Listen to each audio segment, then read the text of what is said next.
Joining us on ABC Action News at 5, I'm Wendy Ryan. And I'm Paul LeGronin for Jameson tonight. Lots to cover here tonight, but we do begin in Polk County today, where we've learned that today 219 people were arrested during a week-long undercover operation focused on human trafficking. And tonight, ABC Action News reporter, Polk County reporter Rebecca Petit gives us more details, and she looks into how various organizations helped law enforcement also identify nearly 24 victims of human trafficking.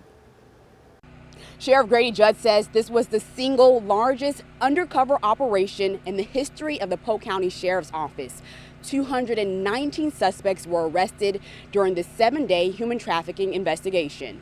A record number of suspects taken into custody during a multi-agency human trafficking bust in Polk County. Among those arrested is a Polk County Public Schools teacher and coach. So far, 2 suspects have been charged with human trafficking. We're showing their mugshots because detectives believe there are more victims. They're scared to death of these human traffickers. Authorities arrested these 2, Freddie Escalona from Chicago and Maria Guzman of Orlando. Overwhelmingly more times than not, the victims will not give up their human trafficker.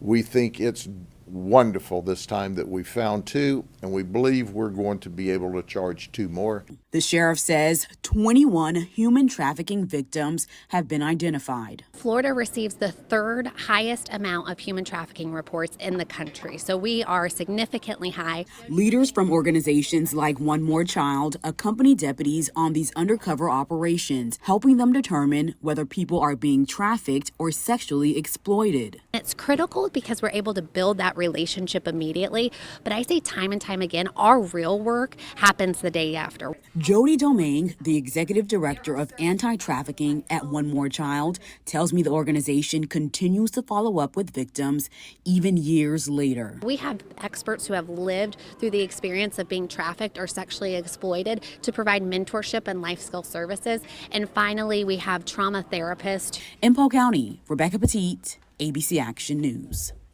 Meanwhile, tonight we have an update on yesterday.